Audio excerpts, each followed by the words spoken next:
Okay, so hello everybody, and welcome to our second Changemaker Chats across the globe. I am Suzanne Fox. I'm calling in from an island off the coast of Maine in the United States, and I'm here with Maya Menon in Kerala, India, and Deborah Omage from Nigeria.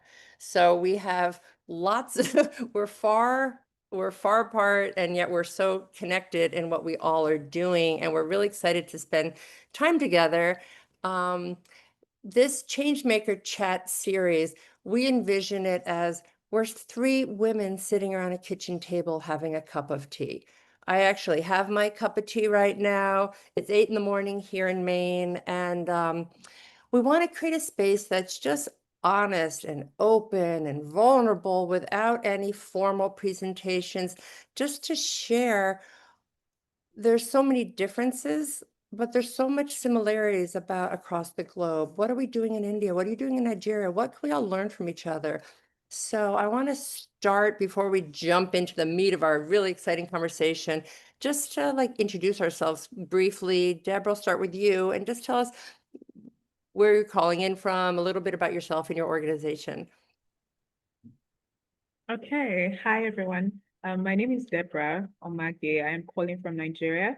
I'm specifically in Ibadan, Nigeria now. I am a public health practitioner as well as a mental health advocate. I'm also the founder of Mental Health Transformation Organization that is based in Nigeria. And basically, we're a by youth for youth organization that is focused on mental health education, advocacy, and support. Yeah. Nice. Welcome, welcome. And Maya. Hi. Yeah, so my name is Maya Menon, and I run an NGO, a social NGO called Mind Empowered. I am from Kochi, Kerala, and we focus on creating mental health awareness amongst youth. We also promote inclusive education for children with disabilities, and as well as empower women. So that's what we do. I think mental health is this pandemic which is engulfing us all. So we are trying to create more awareness amongst youth as well as women. Thank you. Yeah, yeah, it's so true. The need for awareness across the board is so critical. So here we are all, that's what we're doing today.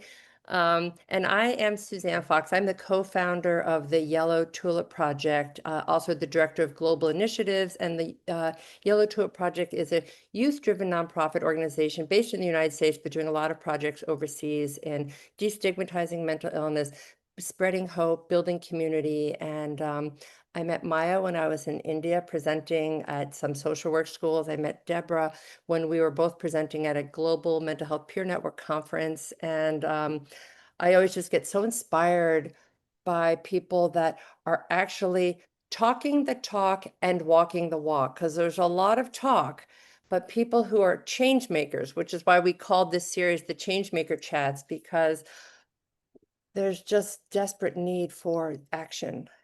And yeah, so I'm really excited.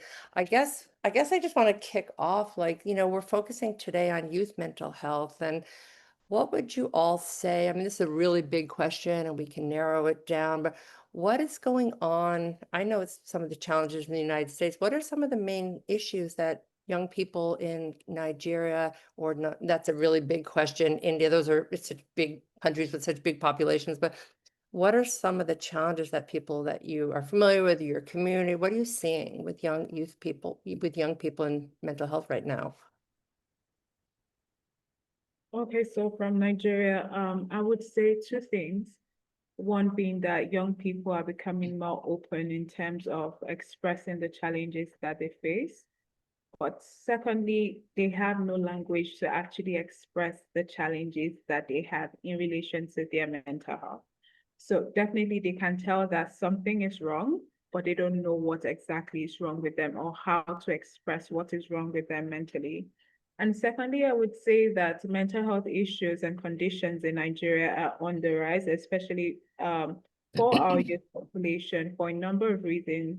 Talk about the economic situation, talk about the fact that, the environment, whether academic environment, the family environment, all of it all together are not really helpful when it comes to youth mental health.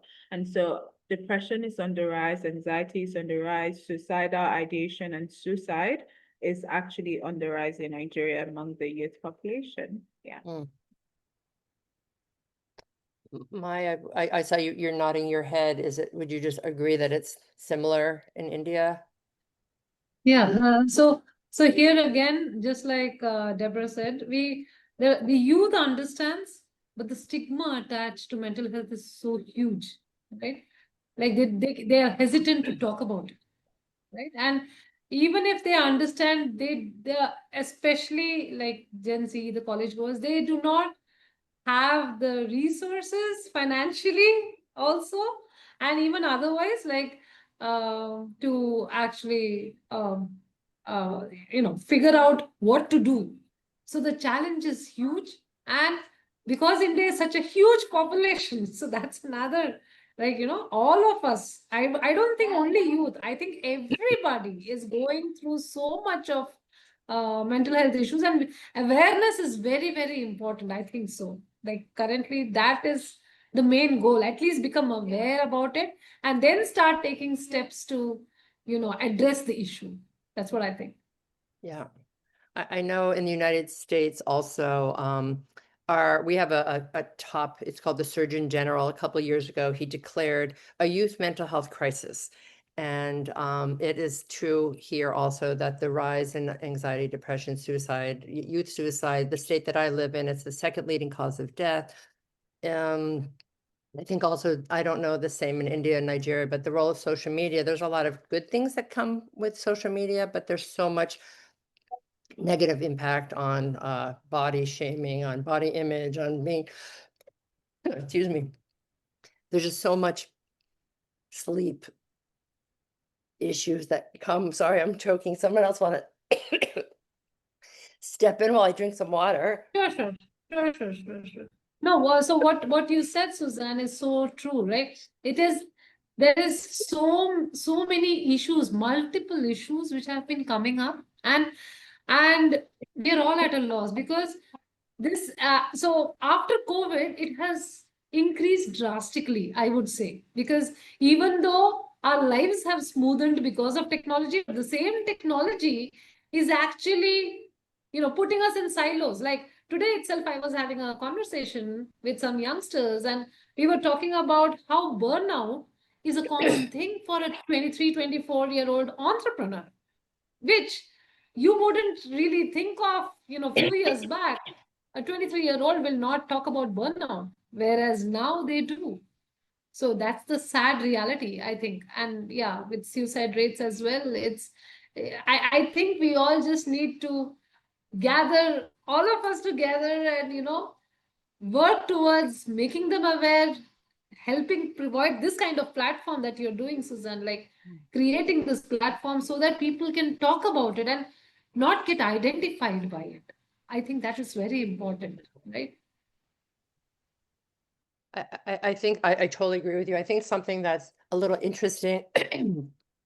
I did workshops in India, as you know, we did them together, and I was working with hundreds of young people. These were students, most of them were social work students, and the young people get it. They're on it. We had workshops on what can you do to reduce stigma? What would what would a campus look like that had mental health awareness? And the young people are on it. And I do think there's a big generation gap it's oftentimes the older people.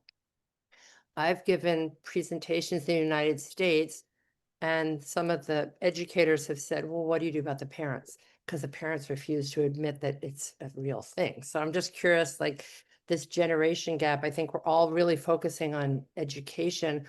Deborah, your mental health literacy program is exactly that. Do you want to just share with everybody in our global community what you're doing and what we can all learn from that? Because it's so important.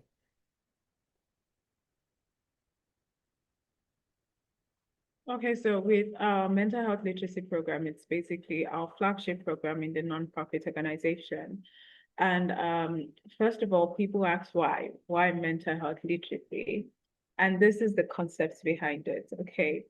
We cannot keep waiting until something happens and then we put a band-aid on it to get it better. How about we try to prevent it from happening in terms of letting people know, okay, this is you. When you feel this way or you're starting to notice the signs and symptoms, then maybe you should seek for professional help. Okay, at this point, I think mental health first aid can still help.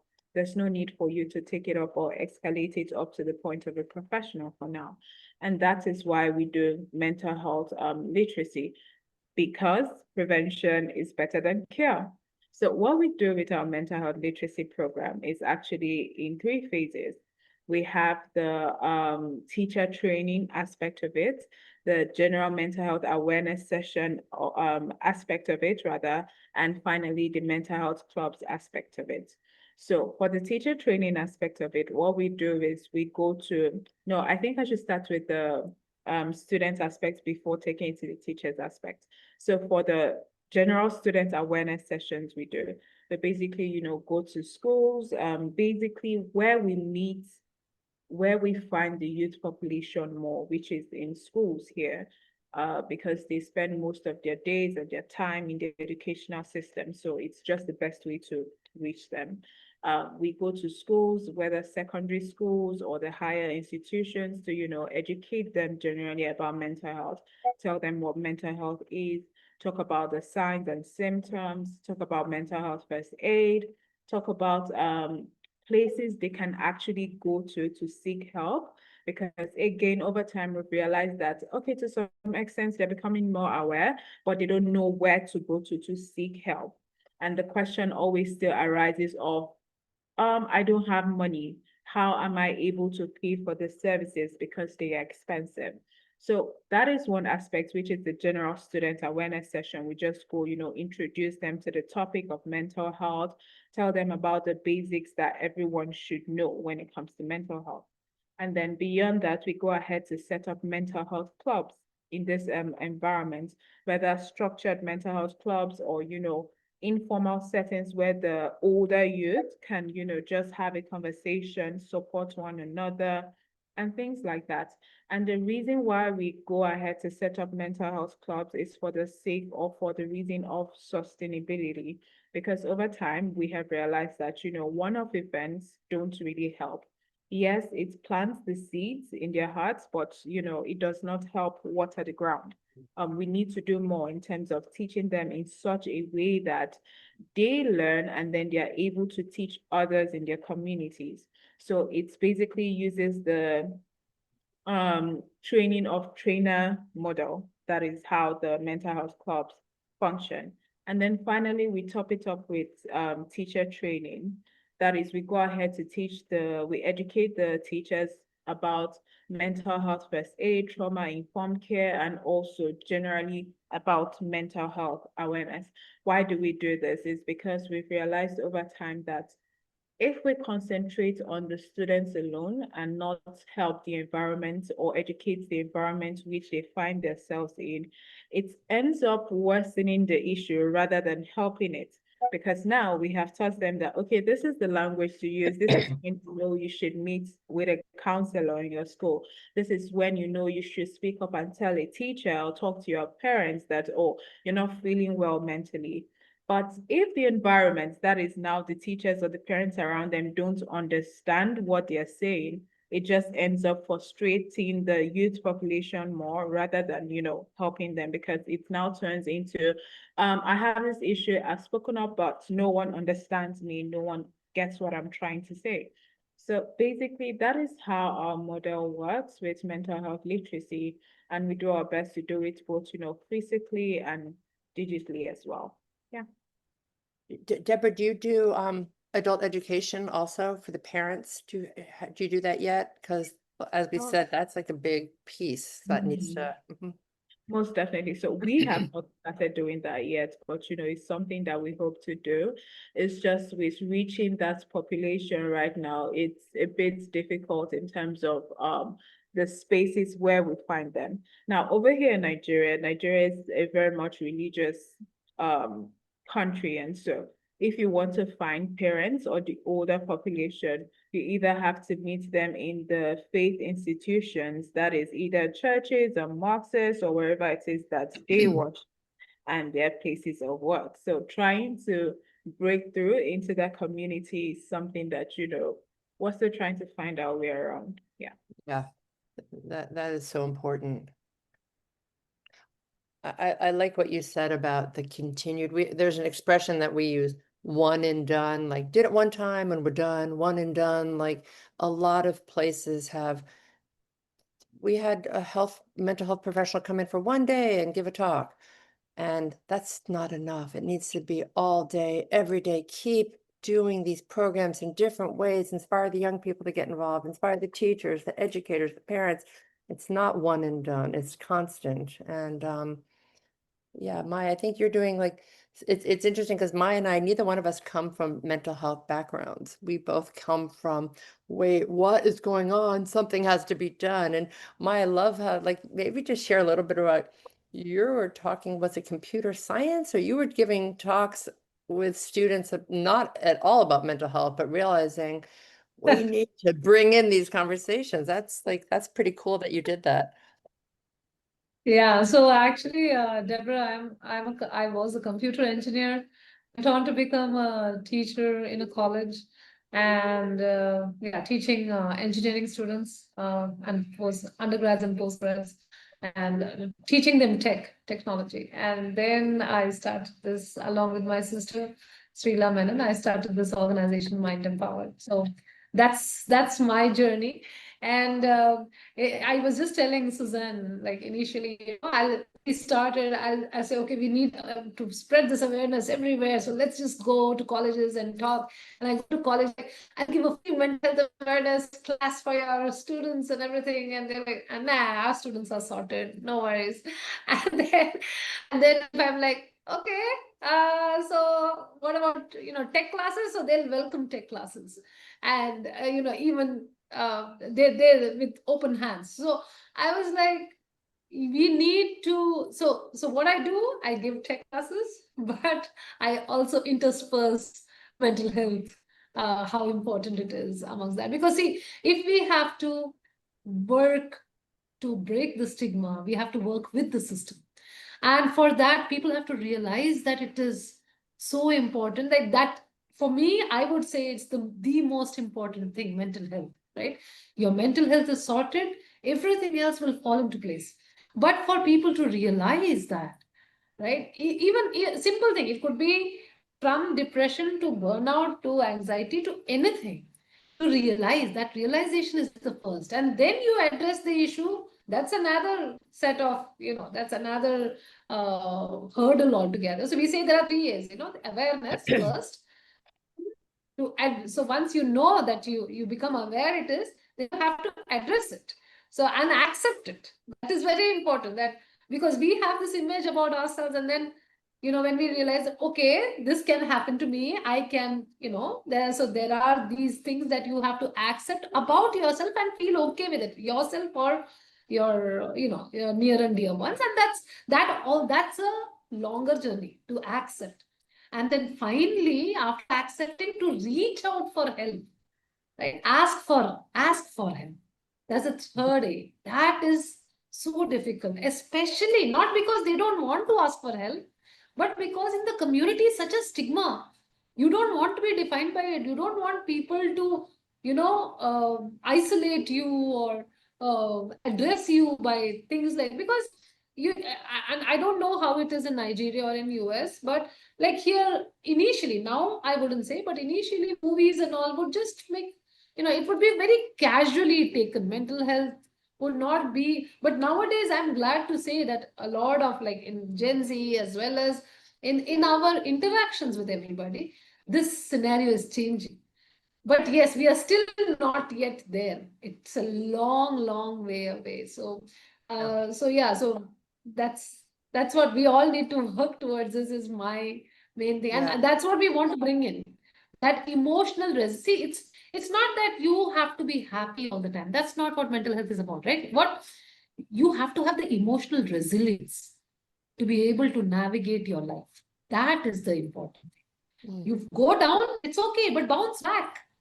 That is important. That's what I feel. Yeah. There's like two big challenges. The stigma obviously is huge. Our tagline at the Yellow Tulip Project is smash the stigma. And yet the other issue is that if people are more comfortable to talk about their mental health, then you have the added challenge of there's not enough resources. It's hard to get a therapist. You have to pay, like Deborah, you're saying. So it's really complicated. But I definitely feel that at least here in the United States, it's getting better without a question. 10 years ago, when my daughter and I started the Yellow Tulip Project, nobody was talking about mental health, mental illness. And now we've had very famous actors, singers, athletes talking. It's a little more accepted, comfortable to talk about mental health, but still not there yet at all. And I did a master's program in Edinburgh last year, global mental health. And stigma is the number one area that keeps people globally from getting the help that they need. So we definitely have a long way to go. Deborah, I'm just wondering about, because we have an ambassador program.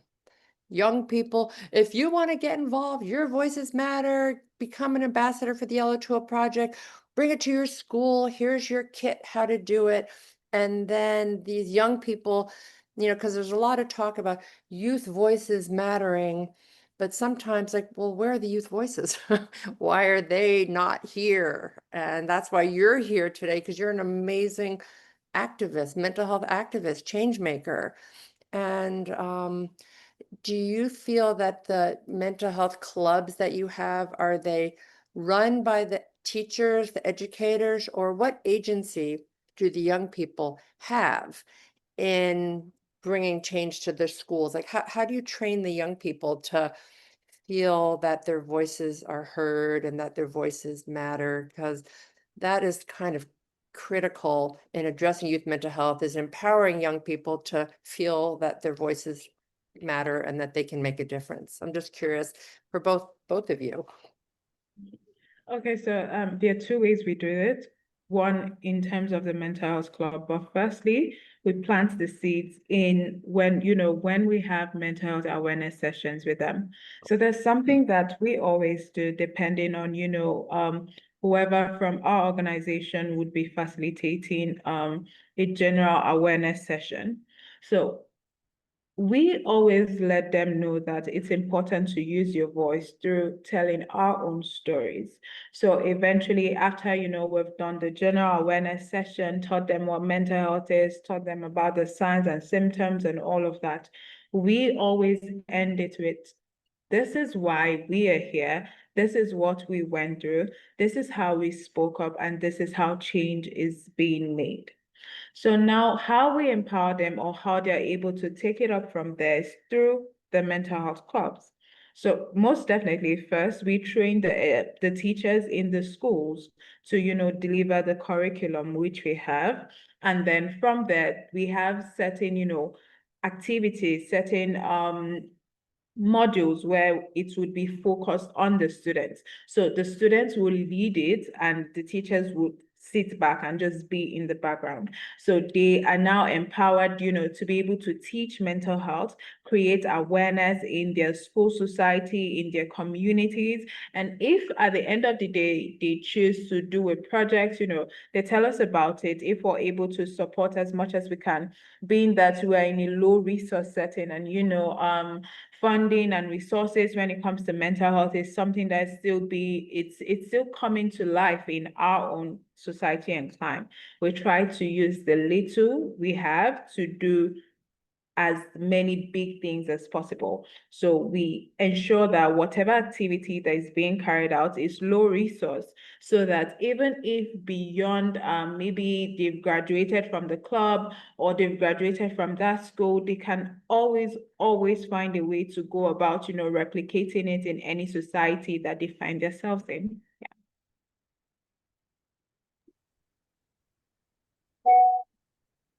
I think what worked for the Yellow Tulip Project was simple, simple, simple. We were always just like, we can't do everything, but this is what we can do. Make it simple so anyone can get our, like you said, our kit, how to bring it to your school, how to bring it to your community. Oh, I can do these things because we know everybody is overwhelmed. Well, I can't, maybe not everybody. A lot of people right now are overwhelmed. Life is complicated. There's so much going on globally in the world, in our own lives. But we know that action, even if you do one thing, it's also important, but making it that it's easy to do, that people can say, oh, I can do this. And then I continue to inspire other people when I leave. Yeah, it's so exciting. I love when we met Deborah at that conference, and Deb and Maya, I just think it's, a lot of people are doing really, really cool things, but we don't know that much about what they're doing. And you may present at a conference, and that's nice. And I saw your slides, you saw my slides, but I'm really interested in the next step. Okay, now, and that's what's exciting, because one of the anchor things of the Yellow Tulip Project is coming together during Mental Health Awareness Week, Global Mental Health Awareness Day, and planting a garden together. We use yellow tulips where we are because it's the flower of hope. It doesn't matter what the flower is, it's the act of coming together. And there's often music and poetry and speeches and storytelling and community to remind people they're not alone. And the fact that there's going to be hope gardens planted in Nigeria now and hope gardens planted in India now, like how fun is that? It's not just we all liked each other, but we're taking some ideas from each other. And the mental health literacy, like that is so important. Like I love the thought of doing joint education workshops together or anything that happens next. But I think bringing the intercultural, cross-cultural perspective is so interesting and so needed. And I think, Deborah, we had that call with your young youth team and our youth team and our youth leaders, like, gosh, that was fun. It's cool to not just be in our little bubble and you're in your little bubble. So I'd love to, do these Changemaker chats across the globe with young people, and they can host, there's so many things that we can keep doing, but you got to start somewhere, right? Yeah, that's exactly what I tell everyone. You don't have to start an organization. You don't even have to have a lot of money or have a lot of contacts. You just have to have a pure intention of helping someone. It can be anyone. So, even one small act, it's an impact. You don't go for the numbers. It's not that. One person saved is one person saved. One Yeah. person you heard to. I mean, even if you genuinely listen or genuinely give your time to one person, that's good. That's good enough. I mean, without expecting anything in return, right? You're doing it just because you want to help that person. That's it. There's no, getting back. You want to get back something. That's not why you're doing it. And when you genuinely give your time, the impact is, yeah, though you cannot see it, it might be very subtle, but every single time you go out of your way, you get out of your comfort zone, every single time you do that, I believe God opens doors to help you help others. That's what I have felt through our journey, through Mind Empowered. I mean, computer science is way far away from social work or psychology or any of those aspects I had ever never thought of in my life before. But I'm so grateful to God today that uh, whatever little bit I can contribute, I can do it and help others do it, because it's like a ripple effect, right? You see someone do, you learn from everyone. You see someone do some one small thing, you're like, oh, maybe I can do that tomorrow. Today I feed the birds. Tomorrow somebody else sees this and they can go feed the dogs, or they can go, it's a ripple effect. Your kindness will, or your kind act never ever, goes unnoticed. You might not notice it that somebody else is noticing, but somebody is always noticing and giving it, pay it further. So that's why I say pay it forward. That is what all of us should think of doing, paying it forward. Because we can never give back. So somebody helps you, yes, you can help them back, but you can't give back the time they invested in you, right? But you can always give your time to someone else. That is always possible. So yeah, that's what I think.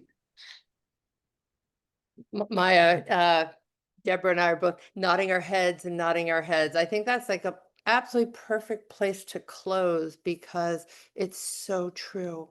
Just, of course we want to help thousands, millions of people, but if you can stop and help one person realize that they're not alone, that there's hope, there's help, that they matter, one kind act, simple acts of kindness, it's so true. And I feel proud of the work that we're all doing in making that small difference in somebody's life. Because you've got to start somewhere. And I do think, Deborah, mental health literacy, there's so many times where my daughter was alone after she lost her friends to suicide and nobody would talk to her. She was so sad with grief, but people were so awkward how to talk to her and they'd kind of awkwardly walk by when they'd see her and, well, I don't know what to say. I feel a little awkward. It's like, just say, I don't know what to say, but I'm thinking of you. Just a small act matters so much. So, yeah, that was so much fun to all just share this space together. And we're gonna put all of our email, our websites, and anybody who's interested in learning more, get involved, join us for our next chat. But thank you, both of you, and good afternoon to Deborah, good evening to Maya. I'm just starting my day, and thank you all so much.